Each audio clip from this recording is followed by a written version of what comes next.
Find out trigonometric ratios with the help of right angle triangle.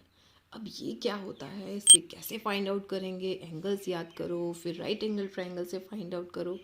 But no problem, मैं आपको सारी चीज़ें बड़े ही ईजीली समझाने वाली हूँ और प्रॉमिस करती हूँ अगर लास्ट तक आपने ये वीडियो देखा तो इसके बाद आप कभी गलती नहीं करोगे।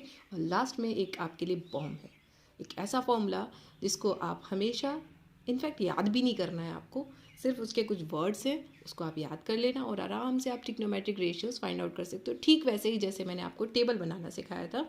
और मुझे उम्मीद है कि आप सबको वो टेबल बहुत पसंद आई होगी और आप लोगों ने ट्राई भी की होगी। अगर ट्राई की है तो मुझे कमेंट करके बताना पसंद आई है, कैसी लगी, तो फिर मैं और ऐसे वीडियोज़ बनाऊँगी आपके लिए। चलो, तो आज का हमारा मेन गोल है ट्रिग्नोमेट्रिक रेशियोज फाइंड आउट करना with the help of right angle triangle. तो राइट एंगल ट्राइंगल की कुछ बेसिक सी चीज़ें होती हैं जिसके बारे में हम समझ लेते हैं। आप सबको पता ही होगा वैसे तो, कि सबसे लॉन्गेस्ट साइड हमारे जो राइट एंगल ट्राइंगल में होती है, या फिर यूँ कहें कि the side opposite to the right angle that is 90 degree is known as hypotenuse. जैसे आप यहाँ पे देख रहे हो इस ट्राइंगल में ये 90 डिग्री है, तो इसके अपोजिट साइड पे सबसे लंबी साइड जो है AC, वो हाइपोटेनियस है हमारी। हाँ, इसमें कौन सी बड़ी बात है, हम तो बेस भी बता सकते हैं कि ये BC बेस है हमारा, AB परपेंडिकुलर हो गया हमारा। गलत है। रेशियोज फाइंड आउट करने में हम यहाँ पर हमेशा ये कंफर्म नहीं होंगे, ये श्योर नहीं होंगे कि स्लीपिंग लाइन ही हमारा बेस है and this is perpendicular. No, हम कैसे डिसाइड करेंगे कि हमारा परपेंडिकुलर और बेस कौन होने वाला है? जो आपसे एंगल पूछा जाएगा उस एंगल के ठीक अपोजिट साइड में जो भी आपकी साइड रहेगी वही आपकी परपेंडिकुलर होगी। देखो, जैसे मैंने यहाँ पे मार्क करा हुआ है C को, तो C के अपोजिट मुझे ये AB दिख रहा था, इसीलिए मैंने इसको परपेंडिकुलर बोला। और C एंगल जिस पे बना है उसको हम बेस बोलेंगे। भाई, बेस का मतलब होता है आधार। तो ये एंगल किस आधार पर टिका हुआ है? आप BC पर टिका हुआ है, उसके अपोजिट कौन है? परपेंडिकुलर है। पहली चीज़ आपको यही याद रखनी है कि एंगल के अपोजिट साइड ही आपको क्या लेना है? परपेंडिकुलर लेना है। बस, इसके बाद मैं आपको जैसे बता रही हूँ आप वैसे फॉलो कीजिए और लास्ट तक वेट कीजिए। मैं आपसे प्रॉमिस करती हूँ कि आप लास्ट के बाद कभी भी फॉर्मूले भूलेंगे नहीं। तो यहाँ पे चलो शुरू करते हैं। हमने कुछ एक अपने ट्रिग्नोमेट्रिक रेशियोज फाइंड आउट करने हैं, तो मैं C के रिगार्डिंग निकाल रही हूँ। तो यहाँ पे सारे के सारे ट्रिग्नोमेट्रिक रेशियोज मैंने C के रिगार्डिंग ही लिख रखे हैं। जैसे कि साइन C, तो साइन C का हमारा फॉर्मूला होता है परपेंडिकुलर अपॉन हाइपोटेनियस। आपको पता है परपेंडिकुलर यहाँ पे AB है, हाइपोटेनियस AC है, तो मैंने यहाँ पे लिख दिया है। ठीक है, नेक्स्ट चलते हैं कॉस C पे। तो कॉस C हमारा होता है बेस अपॉन हाइपोटेनियस। सिंपल है, आपको दिख रहा है कि एंगल्स C किस पर बना हुआ है? बेस BC पर बना हुआ है और हाइपोटेनियस हमारी AC है, तो हमने यहाँ पे पुट कर लिया BC upon AC। That's it.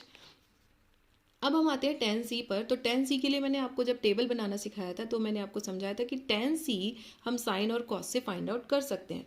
तो इन केस अगर आपको साइन C और कॉस C ऑलरेडी क्वेश्चन में दे रखा है, then you have no need to draw this triangle. Simply आप साइन C और कॉस C को डिवाइड कर लो, आपका tan C आ जाएगा। अदरवाइज आपको ट्राइंगल से फाइंड आउट करना है, तो आपको पता है साइन C कॉस C नहीं दिया है, तो आप परपेंडिकुलर अपॉन बेस रख सकते हो।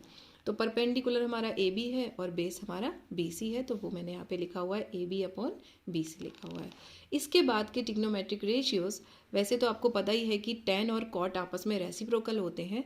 तो अगर मैं BC अपॉन AB लिख दूँ तो मुझे मिल जाना चाहिए मेरा cot C। इसका मतलब जो मेरा tan C है वो cot C जो है वो बेस अपॉन परपेंडिकुलर होगा, है ना। तो मैं यहाँ पे लिख सकती हूँ कि जो हमारा cot C होगा वो क्या होगा? बेस अपॉन परपेंडिकुलर होगा। तो अगर आपको ट्राइंगल से फाइंड आउट करने को कहा है तो base upon perpendicular, otherwise sine cos से आप कॉस अपॉन साइन करके निकाल सकते हो। इसी तरीके से बच्चों हम सेक C भी फाइंड आउट कर सकते हैं। जो हमारा सेक होता है, सेक C जो होता है वो कॉस का रेसिप्रोकल होता है, कॉस C का रेसिप्रोकल होगा। तो हमारा कॉस क्या था? बेस अपॉन हाइपोटेनियस, तो मैंने यहाँ पे उसका रेसिप्रोकल कर दिया, hypotenuse upon base, and that is the value AC upon BC। Next comes to cosec. तो again cosec is reciprocal of sine, तो हम लिख सकते हैं कोसेक को 1 अपॉन साइन C, यानी कि हाइपोटेनियस अपॉन परपेंडिकुलर, क्योंकि हमारा साइन क्या था? परपेंडिकुलर अपॉन हाइपोटेनियस, तो उसका हमने रेसिप्रोकल कर दिया। ठीक है, तो यहाँ पे हम मिल गया AC अपॉन AB मिल गया। ठीक है, चलो ठीक है। अब इनको याद कैसे करें? इतने सारे तो आपने बता दिए, आप बोले थे इजी होगा इजी होगा। कोई बात नहीं, मैं आपको एक इजी तरीका बताती हूँ। आप ये कुछ मत याद रखो, ये तो एक जनरल सा फॉर्मेशन था कि मुझे आपको ये सारे समझाने थे। अब कुछ मत याद रखो, ये चीज़ को आप याद कर लो। यहाँ पर जो आपको दिख रहा है इस चीज़ को, अरे ये क्या है, सिंपल है बेटा। यहाँ पे हमने लिखना है perpendicular base, P for perpendicular, B for base, perpendicular, H for hypotenuse. तो अगर आप इसको ऐसे पढ़ेंगे, ऊपर से पढ़ते हैं, मतलब numerator to denominator like this, perpendicular upon hypotenuse sine, base upon hypotenuse cos, perpendicular upon base tan बनेगा। अब हम नीचे से रीड करना शुरू करते हैं, base upon perpendicular cot, hypotenuse upon base sec and hypotenuse upon perpendicular sine. तो आप PVP अपॉन HH भी याद कर लो, या फिर इसको किसी कोटेशन में डाल लो। बच्चे कई तरीके से इसको डाल भी सकते हैं, लाइक कोटेशन में आप मिरर के फॉर्मूले को जैसे याद करते हो, कई सारे हमारे तरीके हो सकते हैं। अब बाकी की जो चीज़ें हैं उसको आप ऐसे याद कर सकते हो। आप सिंपल ऐसे लिख लो, साइन C या साइन थीटा हम लिख लेते हैं, किसी भी एंगल के लिए हमने फाइंड आउट करना है, कॉस थीटा, ठीक है।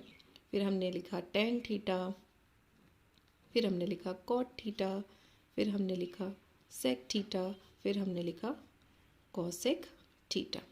अब हमें आपस में रिलेट करना है कौन किसके रेसिप्रोकल है, तो आप इसको ऐसे बना सकते हैं, टेन और कॉट आपस में एक दूसरे के रेसिप्रोकल होते हैं, टेन और कॉट रेसिप्रोकल होते हैं। तो इसको हम लिख सकते हैं tan theta is equals to 1 upon cot theta and vice versa, means हम ये भी लिख सकते हैं cot theta is equals to 1 upon tan theta. ठीक है, अब हमने रिलेट करना है फिर से कौन कौन आपस में रिलेट कर रहा है, तो कॉस और सेक। देखो मैंने आपको लास्ट वीडियो में भी बताया था कि मेरा इस पैटर्न को लिखने के कई सारे रीज़न हैं। आप धीरे धीरे देखेंगे कि सब आपस में जुड़ रहे हैं। यहाँ पे देखो कॉस और सेक कैसे हैं, आपस में एक दूसरे के रेसिप्रोकल हैं। तो फिर से हम यहाँ पे लिख सकते हैं कि 1 अपॉन कॉस थीटा अगर हम लिखेंगे तो वो सेक थीटा हो जाएगा, और sec theta is equals to 1 upon cos theta हो जाएगा। ठीक है, अब लास्ट में बचता है हमारा ये साइन और कॉसेक, तो ये भी आपस में एक दूसरे के कैसे होते हैं, रेसिप्रोकल। तो बेटा इन चीज़ों को जब आप याद कर लेंगे, समझ जाएंगे, तो मैं आपसे बेट लगा सकती हूँ कि आप एक भी ट्रिग्नोमेट्री का क्वेश्चन गलत करके नहीं आएंगे। इतनी सारी चीज़ें आपकी बेसिक चीज़ें हैं, ये बेस है आपका, इसको आप समझ लीजिए, आराम से समझ के अपने लाइफ में ढाल लीजिए। आई होप आपको ये सारी चीज़ें बहुत पसंद आई होंगी, आपको इजी लगी होंगी, आप फाइंड आउट कर सकते हो। टेन कॉट रेसिप्रोकल हो गए, कॉस सेक रेसिप्रोकल हो गए, साइन और कोसिक रेसिप्रोकल हो गए, and this is the jumbo formula PBPHHB। इसको याद कर लीजिए और इसको दीवार पे कहीं बड़ा बड़ा लिख लीजिए, ताकि आप जब भी उसको देखें तो आपको याद आ जाए कि हाँ इसको अप्लाई कैसे करना है। I hope this will be very helpful to you and you will get maximum marks in trigonometry with these formulas.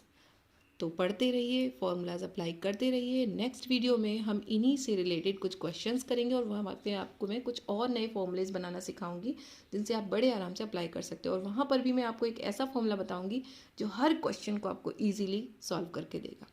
So till then watch my videos, like share and subscribe करो। Bye.